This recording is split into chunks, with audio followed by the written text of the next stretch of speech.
It was. Yeah, we just met as a staff, and part of my message was that they did a great job preparing themselves to get ready for these guys and getting the most out of this process we've had the last couple of weeks. I thought the players bought in completely,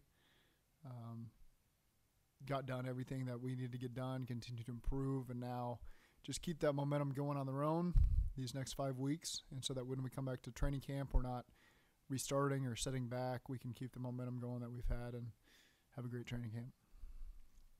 When you're talking to guys about what they do and what they don't do, given the portion of the mini camp, what are the conversations like, in terms of how you approach it with each individual guy, and is that something you've been flexible on over the years? Yeah, every situation is unique. Every situation is particular to a player. And so again, it's there's not an overall. This is our process. It's take each situation as they come at us.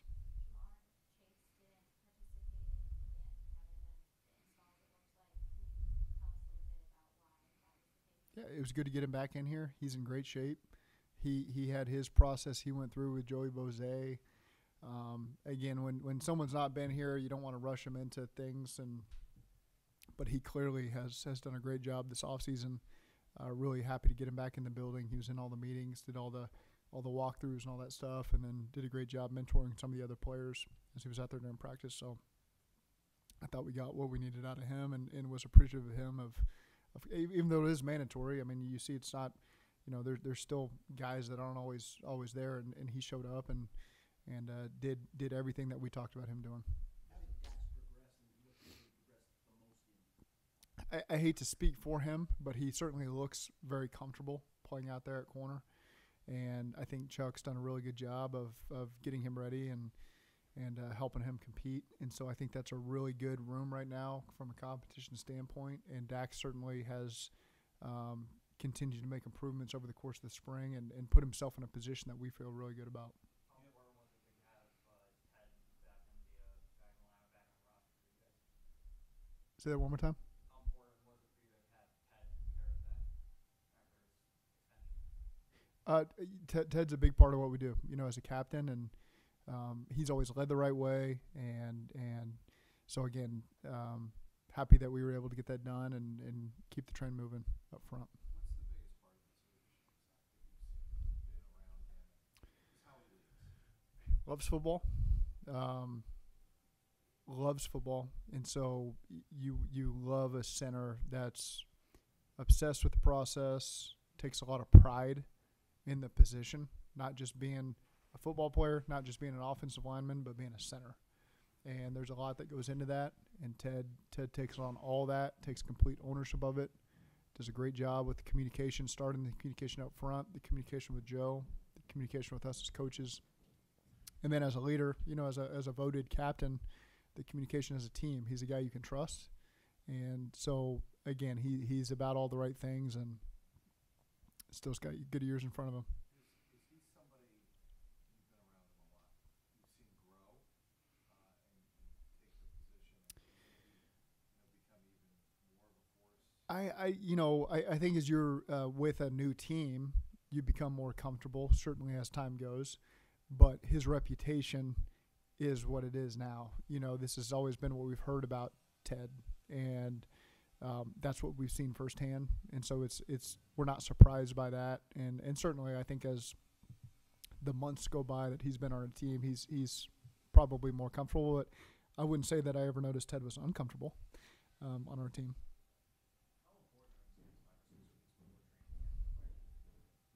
Again, they have to keep the momentum that they've already established.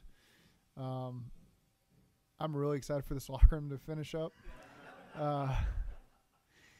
Anyway, they got to continue the momentum because, again, the guys have put in great work. We've made great strides at every position, at every unit. And conveying to younger players that haven't experienced this time period as much where you're on your own that, you can't fall off. You can't, now that you're on your own, you got to be a pro about it and be ready to come in and compete because the temperature's been unbelievable. It's been 75 degrees, 77 degrees.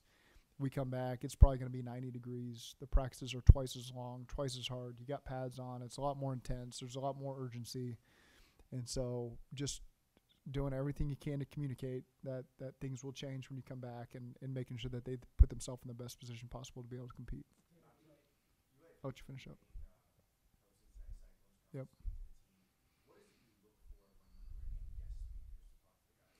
Well, I think just his path. He's earned every opportunity, and his time as a young hockey player growing up in Canada, and his path, through professional hockey, and his path to being a head coach. It's just there's a lot of wisdom with the message that he had, and could relate to our guys. He's a former player, and has played professionally and now coaches professionally. So I think that he understands what our guys go through, and he's a big football fan as well. And so, which is what you notice about a lot of pro athletes in different sports, is it's almost like at times football seems like their first love. They just whatever reason gravitated to the profession that they're in, but everybody at heart always feels like a football player. And so that's fun to get around those people. And I thought he did a great job talking to our team. That can be an uncomfortable setting. I don't care who you are, walking into a room with, 85 plus guys, and the setting can be different sometimes. And I thought he knocked it out of the park and did a great job. Yeah, it's as you saw, a lot of our younger guys participated in the later parts of practice, and so to get his work in on Tuesday and Wednesday, and then take today off was the best plan.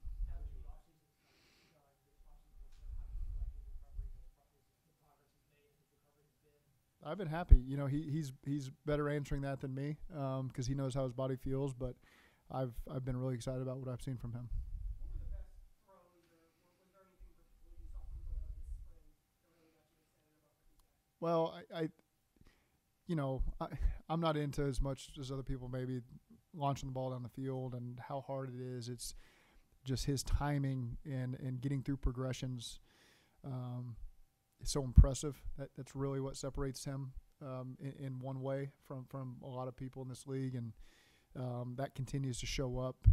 Just even as we do limited work here in the offseason, just getting through a progression and throwing with accuracy to a guy who's fourth or fifth in the progression on time is really remarkable, and it's something that he works really hard at. But it looks effortless as you sit there and watch it from behind. But it's certainly something he takes a lot of pride in.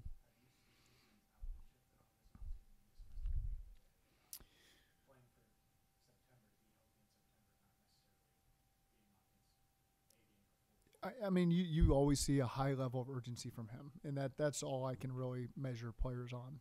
So what happens internally with them is up to them and what they go through. And certainly guys always have their plan of how their body's going to be best at the right time and all that. But I've just seen a high level of urgency from him, and I think our players and our coaches feel that as well. And in a lot of ways, you got to match that, because he drives his whole thing, and so I think that was a positive thing.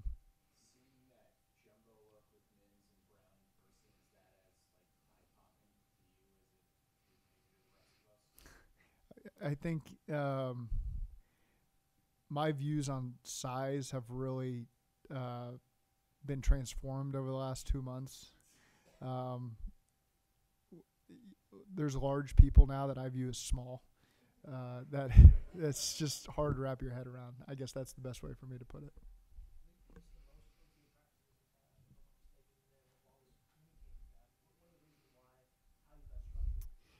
The calendar has been so funky over the last 4 years, to be truthful with you. COVID played a large part in that, obviously, and then just the late runs into February 2 years in a row affected that. This year we didn't have that, and so it just made more sense to give the players their time leading up to April and into early May, and just getting a little more work done than we've done in the past. It's just a product of when our season ended.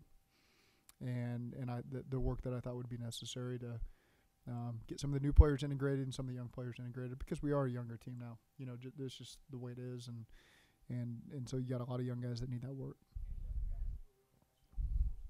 I think there's a lot of them. I won't go through them all by name, but there's a lot of guys, a lot of year two guys that you see taking that next step. Their rookie years behind them, and so there's certainly a comfort level from knowing what the full calendar year looks and feels like, and what the expectations are, and how they need to their comfort level in the schemes is a big part, where you're not just doing what the paper tells you to do in front of you on the install sheet. You're actually playing up to your time speed on both sides of the ball because it's second nature on what the call means to you, and you're not just sitting there trying to process the call and do it the way the coach says. Now you get a chance to put your own flavor into it a little bit, and so you've seen that with a lot of our guys now. Jamar has already done so much.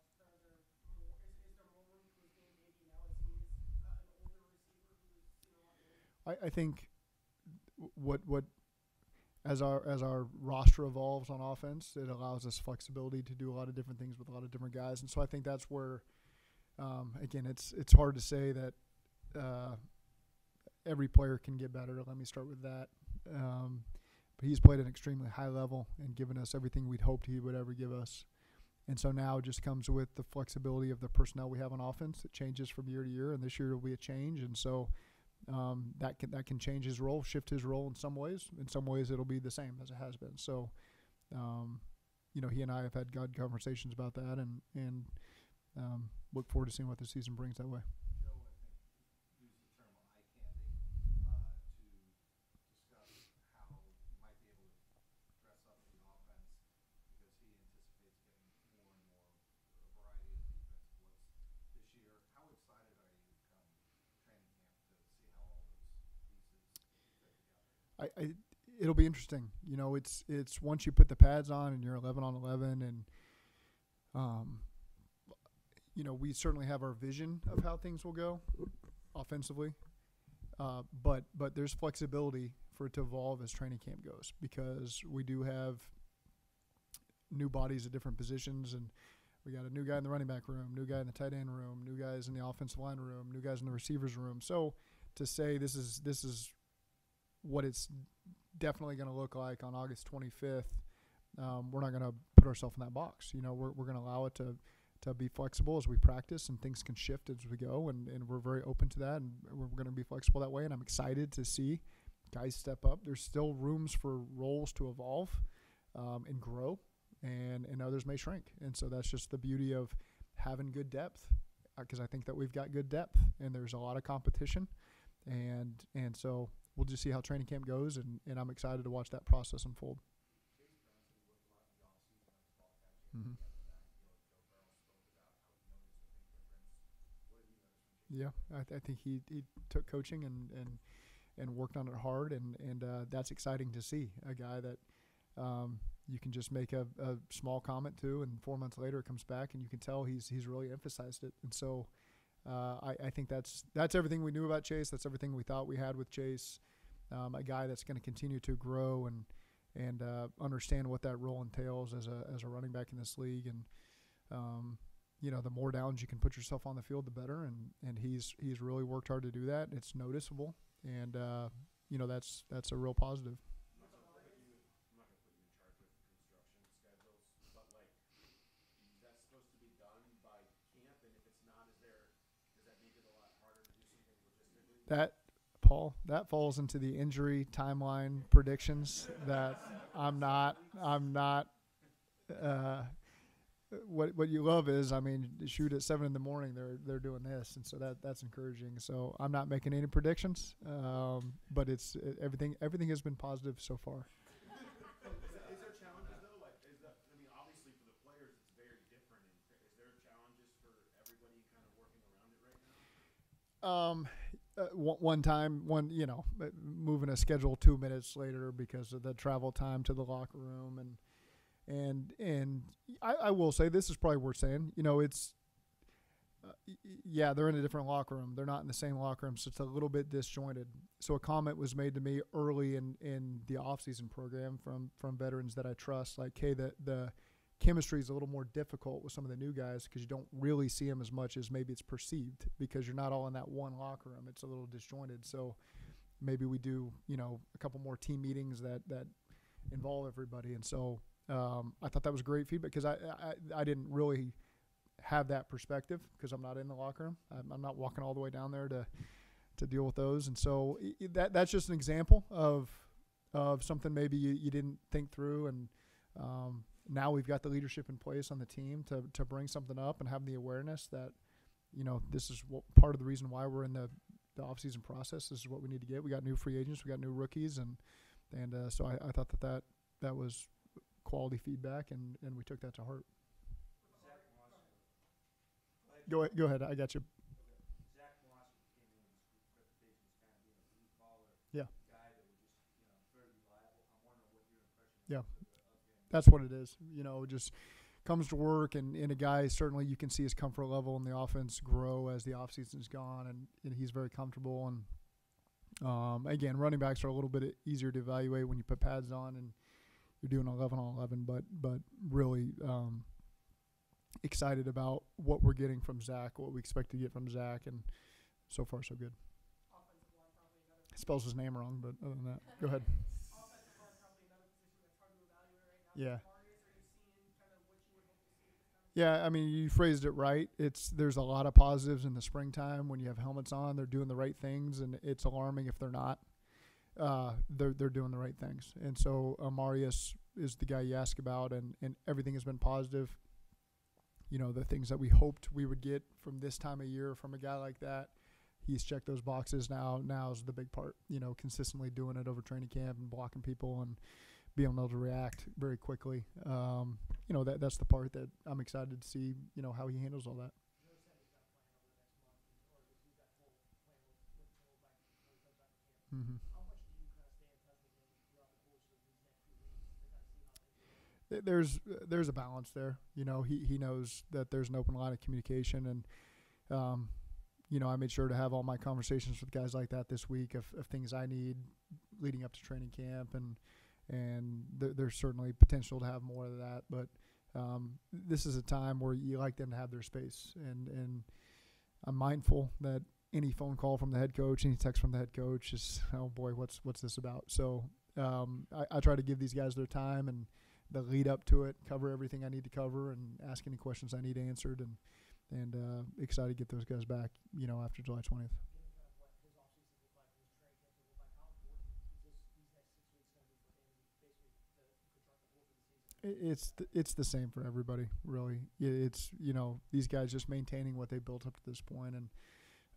he understands that. It's making sure everybody understands that, because guys fall on different ends of the spectrum there, but he certainly knows what he's got to do to be ready for training camp. Does the grind stop for you? Do you have any plans for the next month? Not big plans, no. It's sometimes it's just nice to get everybody out of here and move at your own speed and get finalized on some things for training camp, and so but it is important, the things I've learned, to spend time with your family and take the time off when you can get it, and whether it's just putting in a couple hours every couple days to make sure everything's fine-tuned for when people come back. And I've got a pretty good balance there, I've discovered over the last 6 years, and continue to maintain that.